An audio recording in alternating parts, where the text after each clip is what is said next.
Donc je reviens dans le travail ici.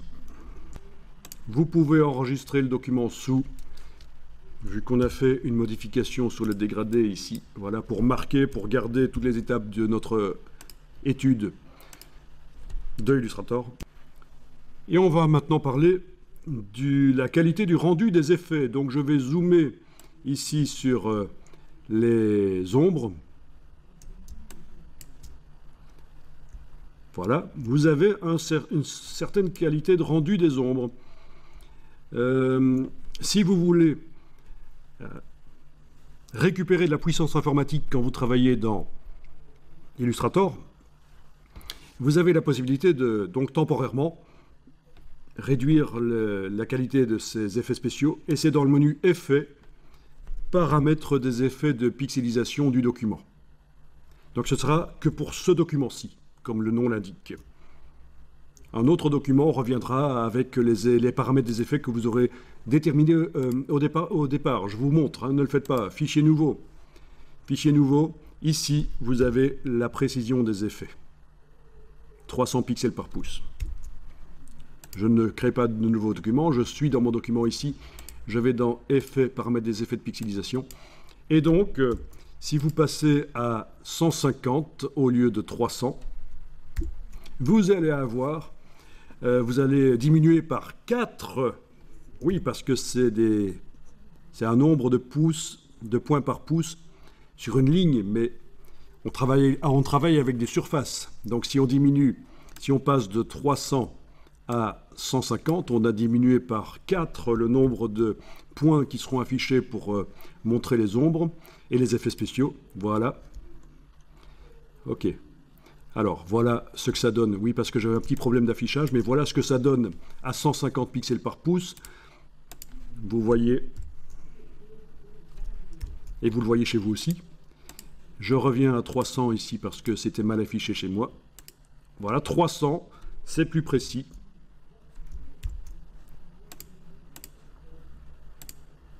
« 72. 72. Voilà ce que ça donne. Et alors, vous pouvez aussi choisir autre, où vous pouvez indiquer ce que vous voulez comme valeur. Mais donc, je vais rester à 72 pixels par pouce. Et donc, ça va vraiment alléger le travail informatique. Bien sûr, c'est un peu pourri comme résultat, quoique quand on voit de loin, on ne voit pas la différence. C'est juste quand on zoome qu'on voit qu'il y a des gros pixels pour l'ombre. Et bien sûr, comme je le disais, quand le travail sera terminé, avant d'envoyer ça vers là où ce sera utilisé, votre travail, vous allez remonter les effets de pixelisation avant de générer le PDF qui sera utilisé par l'imprimeur ou avant de générer l'image, parce qu'on peut aussi exporter bien sûr des images pixels. Menu fichier, exporter sous, vous avez des formats pixels pour utiliser dans des logiciels qui nécessite du pixel. Oui, on peut faire une version pixel d'un travail fini Illustrator.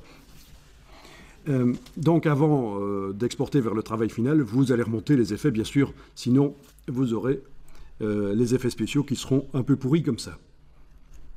Alors, je prends ma calculatrice, mon outil de capitaliste, sur un pouce carré. Un pouce, c'est déjà quoi? Un pouce, c'est 2,54 cm. Oui, dans le monde de l'infographie, le pouce anglais est souvent utilisé.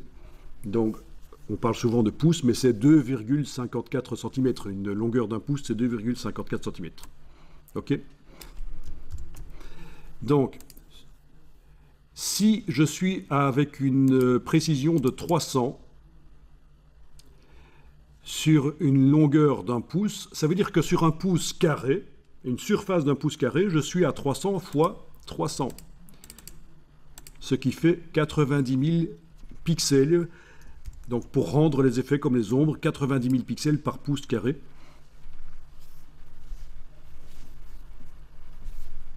Et c'est ce qu'on avait il y a encore 5 minutes avant qu'on aille modifier dans les paramètres des effets de pixelisation. On est passé à 72. Alors, 72 fois 72, ça nous fait 5184. Donc vous voyez la différence entre 5000 et 90 000. Donc le fait de passer de 300 pixels par pouce de rendu des effets à 72 nous fait gagner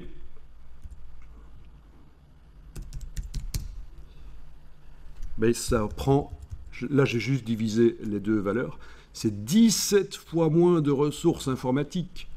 Ah oui, c'est exponentiel, dès qu'on parle en surface, c'est exponentiel. Voilà, donc très intéressant de connaître ça, sinon vous allez avoir des problèmes si votre ordinateur n'est pas extrêmement puissant, et même s'il est puissant, vous irez plus loin grâce à cette petite astuce.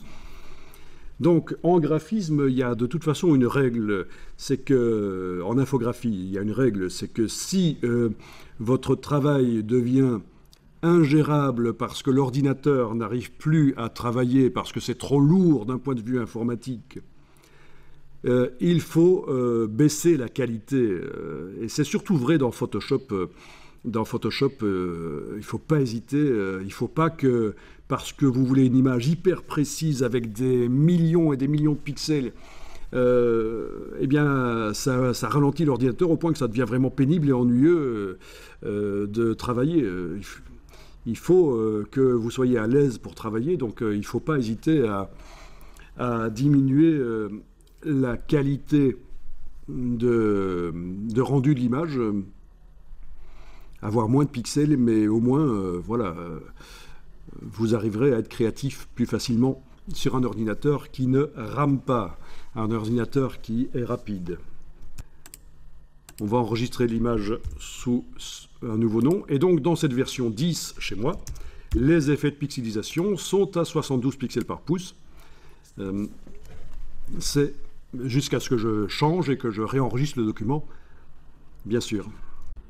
Alors, l'objet, il est sélectionné. Je ne vois pas qu'il est sélectionné parce que j'avais demandé de masquer les contours. Donc, je vais faire CTRL H. Voilà, on voit les contours, je veux dire, on voit les tracés qui réapparaissent. Les tracés, oui. Oui, ça, c'est un peu ambigu. Il ne faut pas que je parle de contours parce que les contours, ce sont les choses infographiques qui apparaissent là, les différents contours. Mais là, c'est un tracé, oui. Donc, le tracé apparaît quand on fait CTRL H sur le PC, Command H sur le Mac, qui correspond donc à affichage, afficher le contour de sélection. Et donc il est sélectionné. Et ce qui serait intéressant, c'est de faire un style graphique avec ça, pour pouvoir le réutiliser ailleurs. Donc, palette style graphique, allez-y. On a donc combiné, je vous rappelle, deux styles graphiques. Celui-là, qui était livré dans la bibliothèque de boutons, mais qui se trouve maintenant qu'on l'a utilisé, sur le document, il a été intégré à la palette style graphique du document. Si j'ouvre un autre document, je ne trouverai pas nécessairement ça, si ça n'a pas été utilisé. Ok, ça s'arrêtait là en fait. On avait juste jusque-là, dans tout nouveau document ouvert, jusque-là en fait, oui. Mais tous les autres, non, ce sont juste des choses qu'on a testées, qui ne se retrouvent peut-être pas maintenant dans le document, mais elles ont été testées à un certain moment en cliquant dans la palette boutons, et elles ont été intégrées à la palette style graphique de ce document ici. Donc on a utilisé sur cet objet ce style-là, le style qu'on avait stocké, l'ombre, on l'avait stocké pour éviter de devoir refaire une ombre. Vous ne le saviez pas au moment où vous stockez, mais c'était ça mon idée, c'était d'éviter de devoir refaire une ombre. Je stockais l'ombre. On les a combinés en cliquant sur le premier, puis avec la touche Alt sur le deuxième, ça a été combiné. Entre-temps, on a été modifié le dégradé, l'orientation des dégradés, les couleurs. Donc on a un tout nouveau style, un tout nouvel aspect. Et donc c'est pour ça que c'est intéressant ici d'aller cliquer sur le signe plus ou sur le signe de feuille, peu importe, c'est le signe qui est à gauche de la corbeille dans le bas de la palette style graphique.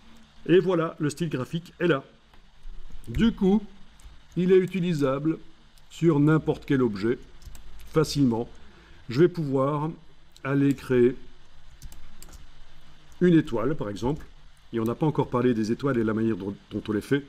Là, je vais entrer dans le sous-menu des objets géométriques. Sur la barre verticale. Voilà, ça c'est tous les objets. Sachez qu'on vous montre un polygone à 6 côtés, mais bien sûr, le nombre de côtés, vous pouvez le choisir. Ça peut aller de 3 jusqu'à l'infini, et ça devient un cercle à la fin, tellement il y a de côtés, évidemment. Vous avez ici l'étoile, mais bien sûr, on peut choisir le nombre de branches, l'espacement entre les deux diamètres de l'étoile, puisqu'il y a deux diamètres dans une étoile. Alors, cet outil-là, vous n'allez pas l'utiliser. C'est l'outil Halo qui essaye de faire des effets lumineux, mais c'est plutôt le domaine de Photoshop. N'utilisez jamais cet outil-là, c'est foireux. Le rectangle à coin arrondi non plus, vous ne l'utiliserez jamais. Pourquoi? Parce qu'il vaut mieux utiliser le rectangle à coin droit et lui appliquer un effet spécial d'arrondi qui sera modifiable. Tandis que avec cet outil-là, le rectangle à coin arrondi, une fois que le rectangle est tracé sur le document, pour modifier la valeur d'arrondi, c'est foutu. C'est un vieil outil. Donc oui, voilà, on pourrait se demander, mais pourquoi est-ce qu'ils font ça alors? Mais parce que Illustrator et tous les autres logiciels Adobe, c'est le principe, c'est qu'au fur et à mesure de leur évolution, les nouvelles manières de faire s'ajoutent et cohabitent avec les anciennes manières de faire parce que, bien sûr, les utilisateurs n'ont pas toujours le temps, la volonté, la nécessité de mettre à jour leurs connaissances et d'apprendre les nouvelles manières de faire. Et c'est pour ça que, bizarrement, on trouve parfois des vieux outils foireux qui traînent, et en voilà un. Donc. Bien, on était avec l'étoile. Voilà l'étoile. Vous allez enfoncer la souris, garder enfoncé, tirer. Avec la touche, attention, je garde le bouton de la souris enfoncé pendant que je trace. Avec la touche Shift, vous allez pouvoir caler sur les axes si vous voulez. Il faudra lâcher le bouton de la souris, puis la touche Shift, mais c'est pas tout. Si j'enfonce la touche Alt, j'ai une étoile type, vous voyez, avec les branches dans le prolongement l'une de l'autre, sans la touche Alt, avec la touche Alt, voilà. On lâche le bouton de la souris, puis on lâche les touches Alt et Shift tranquillement sur le clavier, pas en même temps que lâcher le bouton de la souris, sinon il y a une chance sur deux que ça ne marche pas. Et voilà. Donc, modifier le nombre de branches de l'étoile, je ne vous l'ai pas montré, et modifier les diamètres non plus, un peu plus tard. Le fait est que, voilà, l'étoile a récupéré comme fond le dégradé du dernier objet qui avait été sélectionné. C'était notre texte, bien sûr. Le contour, un des contours du dernier objet qui avait été sélectionné, mais ça n'est pas ce que je recherche. Moi, je voulais 3 contours, une ombre, etc. Eh bien, il suffit de cliquer sur le style graphique. D'abord, je vais aller voir dans la palette aspect. Oui, dans la palette aspect, que je vais aller mettre là. Dans la palette aspect, quand cet objet-là est sélectionné, oui, vous voyez que juste un contour et un fond, ben, c'est tout à fait normal. Pour appliquer tous les contours et fonds et ombres, effets spéciaux qu'on a dans le style graphique, il faut cliquer sur le style graphique et ça va arriver sur l'étoile. Et voilà. Donc ça fonctionne. Parfait. Donc une étoile totalement indépendante du groupe de lettres. Si je vais voir dans la palette des calques, l'étoile est en dehors du groupe, bien sûr. Elle est en dehors du groupe. C'est pour ça que je peux la superposer. Elle a été créée après. Elle apparaît par-dessus. Voilà.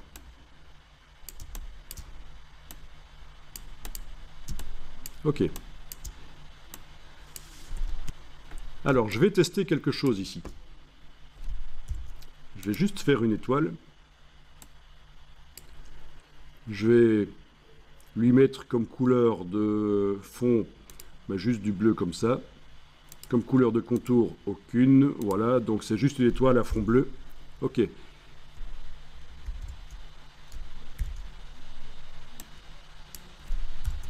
Elle est là, dans la palette des calques. Que se passe-t-il si je la glisse dans le groupe qui contient les lettres? Je vais peut-être ici agrandir un peu les vignettes. Menu de la palette des calques. Option de panneau. Je vais faire un peu plus grand. Voilà, OK. C'est un peu plus grand. On voit un peu mieux. Voilà, que se passe-t-il si je glisse cette étoile dans le groupe? Je teste, je la prends, je la mets dans le groupe.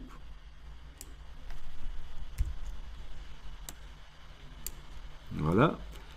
Elle a pris les caractéristiques qui sont appliquées sur le groupe. Alors ce que je vous explique là, vraiment c'est une source de problème, il faut arriver à comprendre ça dans Illustrator. Le groupe, vous vous souvenez, c'est lui qui a subi, c'est sur lui qu'on a mis tout ce qui apparaît là dans la palette aspect, les trois contours. Les trois contours, le fond, l'ombre portée, c'est sur le groupe. Il a la petite cible grise, les objets à l'intérieur subissent. Ils n'ont pas de couleur en fait. Et alors cette étoile que je viens de glisser à l'intérieur, je lui enlève aussi sa couleur. C'est ce qu'on avait fait tout à l'heure. Aucune couleur de fond et de contour. Elle subit entièrement l'effet spécial qui est mis sur le groupe. Là voilà. Donc tout objet qui sera mis dans le groupe et qui n'a pas de couleur de fond et de contour va subir l'effet spécial, l'aspect, le style graphique qui est mis sur le groupe. Et ça, c'est intéressant. Et alors, pourquoi ça peut être une cause de problème? C'est parce que il vaut mieux éviter dans Illustrator que pour un même objet, pour une même série d'objets, vous mettiez sur certains des objets à l'intérieur du groupe des choses, des fonds, des contours, et sur le groupe qui contient cet objet, des fonds, des contours. Non, ça, il faut éviter. Soit vous mettez tout sur le groupe et les objets à l'intérieur sont nus, sans couleur, soit vous mettez rien sur le groupe et c'est les objets à l'intérieur du groupe qui ont de la couleur, des fonds, et vous pouvez mettre des différences sur chaque objet. Mais si vous faites les deux sur le groupe et sur les objets à l'intérieur, vous n'allez pas vous en sortir au niveau de la gestion, vous n'allez pas comprendre, tiens, pourquoi j'essaye de mettre une couleur sur cet objet, elle n'apparaît pas, c'est bizarre. Voilà, donc ça c'est vraiment un conseil quand vous jouez avec des groupes, il faut décider ce qu'on fait, soit sur le groupe qu'on met les couleurs, soit sur les objets à l'intérieur du groupe, mais pas les deux en même temps.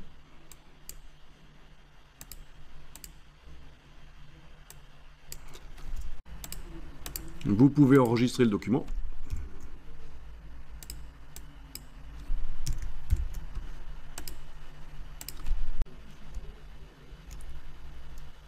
Alors, ce qui va être vu ici, tout simplement, c'est que si on sélectionne,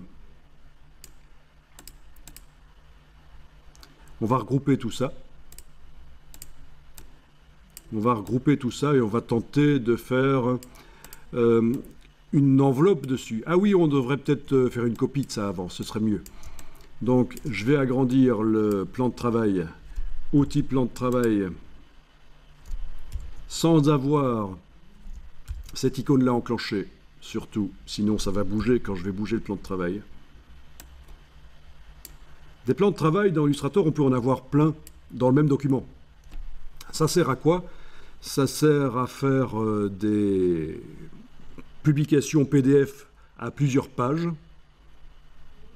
Ça sert à faire des sites web, des designs d'interface de sites web. C'est pour ça qu'on peut avoir dans Illustrator plusieurs plans de travail dans le même document.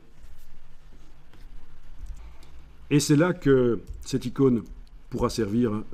Quand on duplique un plan de travail, on duplique du coup les objets qui sont sur le plan de travail grâce à cette icône. Mais ici, on ne duplique pas de plan de travail. C'est quelque chose qu'on ne fera pas à la formation. Ici, c'est plus avancé. Ça n'a pas de sens. Voilà, le plan de travail est agrandi. Je vais sélectionner tout ça. J'englobe. Touche Alt. Je vais aller dupliquer ça en bas avec la touche Alt. Voilà. Et je vais travailler sur la copie. Donc, qu'est-ce que je voulais faire? Sélectionner tout ça, tout le duplicata, et voir ce qui se passe quand on fait objet, distorsion de l'enveloppe, créée d'après une déformation. Ce qu'on a fait hier sur du texte. Voilà. Eh bien, vous voyez que ça fonctionne. Il n'y a même pas eu besoin de grouper les objets. Ils vont être groupés d'office, en fait. Vous avez la case aperçue, forcément enclenchée. Vous avez le curseur ici. Voilà. C'est pas génial, ça? Ça ressemble à des typographies et des couleurs et des effets foireux de dégradés qu'on trouve sur certains pots de yaourt. Ok. Et je vous rappelle que du coup, dans la palette des calques, on a un objet enveloppe qui contient nos choses et que vous avez les icônes ici au-dessus qui permettent de modifier le contenu de l'enveloppe ou l'enveloppe elle-même. Le contenu ou l'enveloppe. Voilà. Ah oui, quand on est en modification du contenu, on a la possibilité d'aller ouvrir ici pour voir les différents contenus et sélectionner une chose en particulier ou l'autre. Bon, le problème, c'est que les objets qu'on sélectionne, ils sont sans distorsion d'enveloppe. Voilà. Donc parfois, ça pourrait valoir la peine de casser l'enveloppe pour retravailler les objets et de refaire une enveloppe.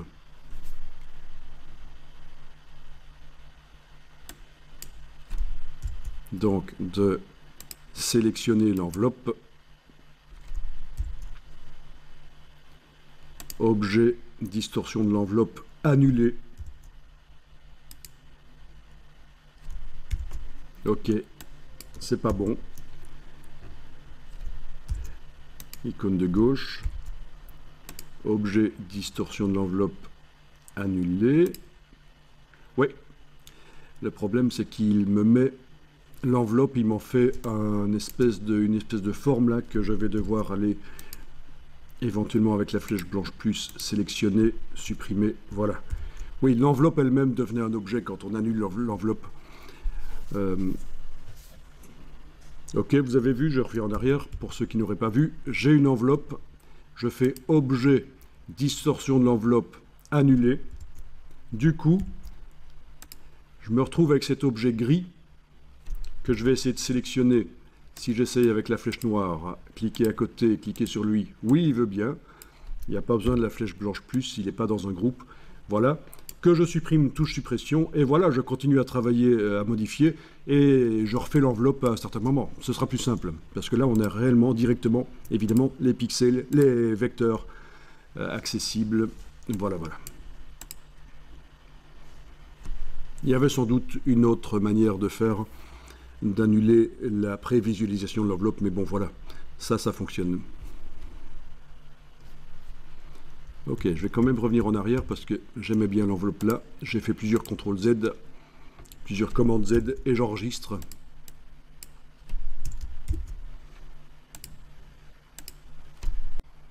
Donc quand je disais que ça ressemblait à un packaging de pot de yaourt, j'en profite pour dire que Illustrator est très utilisé, et c'est peu de le dire, dans le monde du packaging, évidemment. Dans le monde du packaging, donc tout ce qui est emballage, paquet, c'est extrêmement utilisé. Voilà. Et on n'imprime pas nécessairement en CMJN les paquets. Si c'est du bas de gamme et qu'on est un peu serré au niveau budget, bien sûr, ce sera du CMJN de l'imprimeur, donc terne. Mais pour le packaging, on peut utiliser différentes encres, ce qu'on appelle les Pantone, et du vernis. Certaines parties du packaging vont être brillantes, d'autres pas. C'est du vernis, ce qu'on appelle le vernis sélectif, donc qui ne se met pas sur tout, mais qui se met seulement sur une partie. On peut mettre de la dorure, du gaufrage, tout ça peut se paramétrer dans Illustrator. Donc ça, c'est intéressant. Je vous parle des couleurs Pantone, je vous montre rapidement. Elles sont dans Illustrator, mais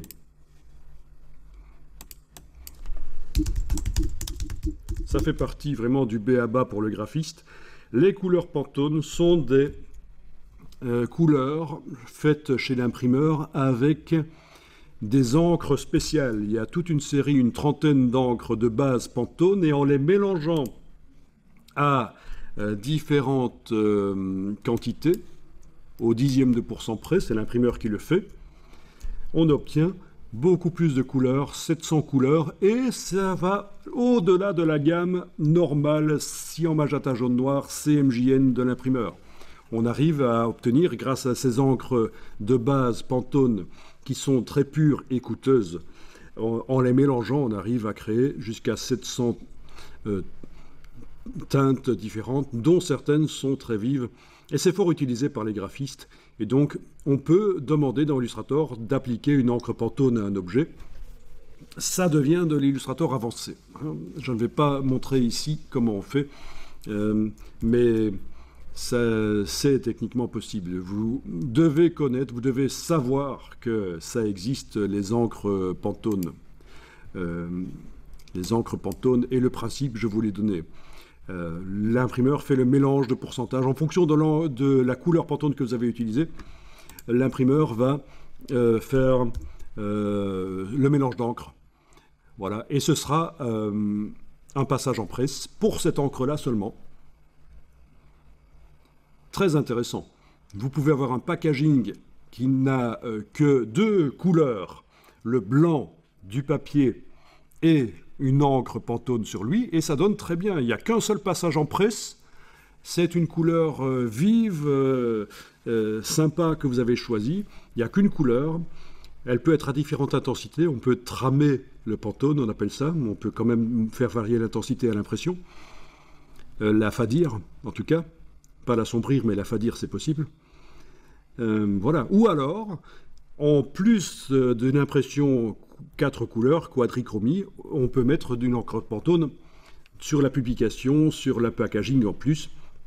Donc vous pourriez, par exemple, pour une couverture de magazine, avoir la couverture en 4 couleurs, plus le titre en fluo, par exemple, parce qu'il existe aussi du fluo. Il existe plein de gammes chez Pantone, même des encres métalliques, ça existe. Vraiment, il faut s'intéresser à ça. Pantone, c'est une grosse boîte. Et alors, si ça vous amuse, je n'y suis jamais allé, mais vous avez à Bruxelles l'hôtel Pantone. Donc c'est vraiment un hôtel pour les graphistes. Il faudra que je fasse ça un jour. Enfin, c'est un peu ridicule d'aller dans un hôtel dans le pays où on se trouve, mais bon, je veux dire le pays où on réside, où on a une maison. Voilà, j'ai juste tapé hôtel Pantone et vous trouvez le Pantone Hôtel. Si vous voulez faire plaisir à un graphiste, voilà, ça peut lui faire plaisir de lui payer une nuit dans l'hôtel Pantone. Je ne connais pas, je n'y suis pas allé, je veux dire, mais il y a tellement de choses à faire. Mais bon, voilà. Et donc, toutes les références sont par rapport à Pantone, quoi. Par rapport aux couleurs Pantone. Les gammes de couleurs dans les chambres, etc. C'est par rapport aux couleurs Pantone.